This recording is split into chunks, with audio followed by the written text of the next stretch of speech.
632 সালের এক সকাল নবী মুহাম্মদ রাসূলুল্লাহ সাল্লাল্লাহু আলাইহি সাল্লাম মাত্র বিদায় নিয়েছেন।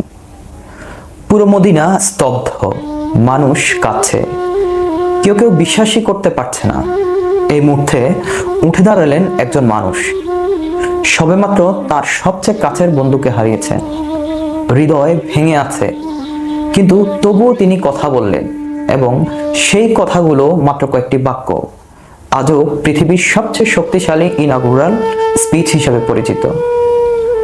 তিনি হলেন হযরত আবু বকর আস-সিদ্দিক রাদিয়াল্লাহু তাআলা আনহু, ইসলামের প্রথম খলিফা। আজকের প্রশ্ন, ক্ষমতায় বসে তিনি প্রথম কি বললেন এবং কেন সেই কথাগুলো আজও রিলেভেন্ট? নবীজি সাল্লাল্লাহু আলাইহি সাল্লামের বিদায়ের পর মুসলিম সমাজ তখন তিন দিক থেকে সংকটে। প্রথম সংকটটি হলো বিশ্বাসের ধাক্কা। উমর রাদিয়াল্লাহু তাআলা আনহু সহ অনেকেই বিশ্বাস করতে পারছিলেন না যে নবীজি সাল্লাল্লাহু আলাইহি সাল্লাম সত্যিই মারা গেছেন। উমর তলোয়ার হাতে বলেছিলেন, যে বলবেন নবী মারা গেছেন তাকে হত্যা করা হবে। আর দ্বিতীয় সংকটটি হলো রাজনৈতিক শূন্যতা। মদিনা এর আনসার আর মক্কা থেকে আসা মুহাজির দুই দল আলাদা বৈঠক করছে, কে নেতৃত্ব দেবে তা নিয়ে বিবাদ শুরু হয়েছে। আর তৃতীয় সংকটটি হলো বাইরে বিদ্রোহ। আরবের অনেক গোত্র যাকাত দেওয়া বন্ধ করে দিয়েছে, কেউ কেউ নতুন নবী দাবি করছে। দুটি মহাশক্তি বাইনাজেতিন অ্যান্ড পার্সিয়ান চারদিকে চাপ দিচ্ছে। এই চাওসের মধ্যে আবু বকর উঠে দাঁড়ালেন। প্রথমে তিনি যা করলেন সেটা অবাক করা। তিনি উমরকে থামালেন এবং নবী সাল্লাল্লাহু আলাইহি সাল্লামের মৃত্যু নিশ্চিত করলেন কুরআনের একটি আয়াত দিয়ে। যে ব্যক্তি মুহাম্মাদের পূজা করত সে জানুক মুহাম্মদ মারা গেছেন, আর যে আল্লাহর ইবাদত করত সে জানুক আল্লাহ চিরঞ্জীব, তিনি মরেন না। সূরা আল ইমরান আয়াত 144। এই একটি বাক্য পুরো উম্মার বিশ্বাস ধরে রাখলেন। তারপর সর্বসম্মতিতে খলিফা নির্বাচিত হলেন এবং দিলেন সেই ঐতিহাসিক বক্তৃতা।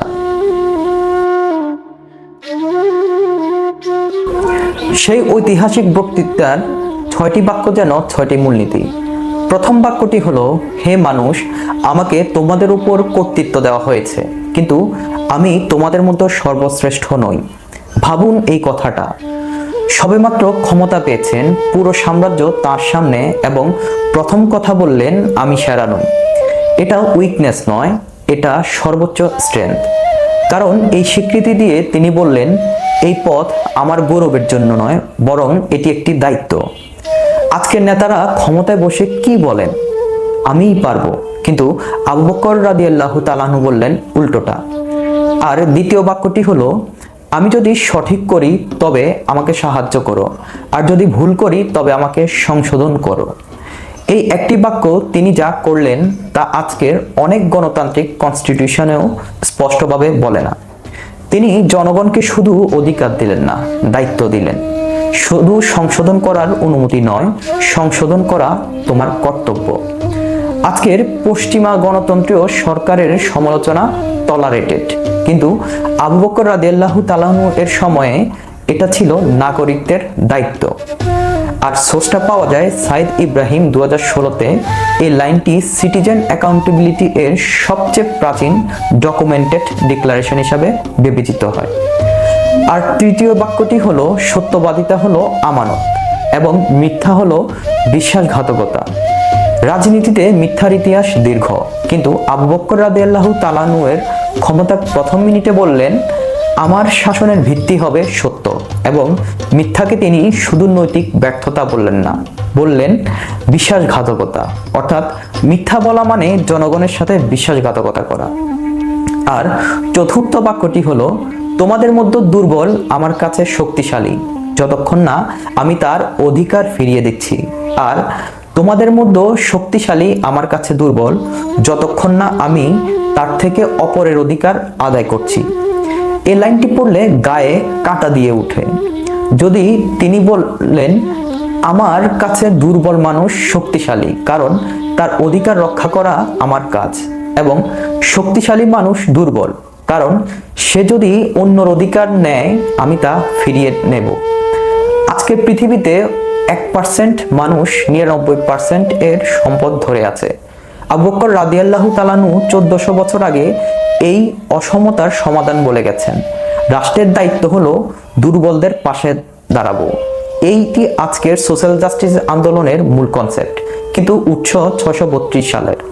আর পঞ্চম বাক্যটি হলো, আমাকে সাহায্য করো যতক্ষণ আমি আল্লাহ ও তার রাসূলের মান্য করি, আর যদি আমি আল্লাহ ও রাসূলকে অমান্য করি তবে আমার প্রতি তোমাদের কোনো আনুগত্য নেই। এটি হয়তো পুরো বক্তৃতার সবচেয়ে বিপ্লবী লাইন। তিনি বললেন, আমার আনুগত্য শর্তহীন নয়, আমি ন্যায় না করলে তোমাদের আমাকে মানতে হবে না। ভাবুন, ক্ষমতার শীর্ষে বসে এই কথা বলে। আজকের কোনো রাষ্ট্রপ্রধান কি শপথের প্রথম দিনে বলেন, আমি অন্যায় করলে আমাকে মানতে হবে না? আর ষষ্ঠতম এবং শেষ বাক্যটি হলো, এখন উঠো নামাজের জন্য, আল্লাহ তোমাদের উপর রহম করুন। পুরো বক্তৃতা শেষ হলো, কোনো উদযাপন নেই, কোনো প্রতিশ্রুতির ফুলঝুরি নেই। শেষ কথা নামাজ, আল্লাহর সামনে দাঁড়াও। এই একটি শেষ বাক্য তিনি মনে করিয়ে দিলেন, ক্ষমতার চূড়ান্ত জবাবদিহিতা মানুষের কাছে নয়, বরং মহান আল্লাহ তাআলার কাছে। বক্তৃতা যখন কাজে লাগলো, আবু বকর বনাম জাকাত বিদ্রোহ শুরু হলো। বক্তৃতা দেওয়া সহজ, সেই কথা মেনে চলা কঠিন। ক্ষমতায় আসার কিছুদিনের মধ্যে আরবের অনেক গোত্র বলল, জাকাত শুধু নবীকে দিতাম, এখন আর দেব না। এমনকি উমর রাদিয়াল্লাহু তাআলা আনহুর মতো সাহাবীরাও পরামর্শ দিলেন, এখন নরম থাকো, নতুন সরকার, সবার সাথে সম্পর্ক ঠিক রাখো। কিন্তু আবু বকর রাদিয়াল্লাহু তাআলা আনহু বললেন, না, আল্লাহর কসম, যারা নামাজ ও জাকাতের মধ্যে পার্থক্য করবে আমি তাদের বিরুদ্ধে লড়াই করব।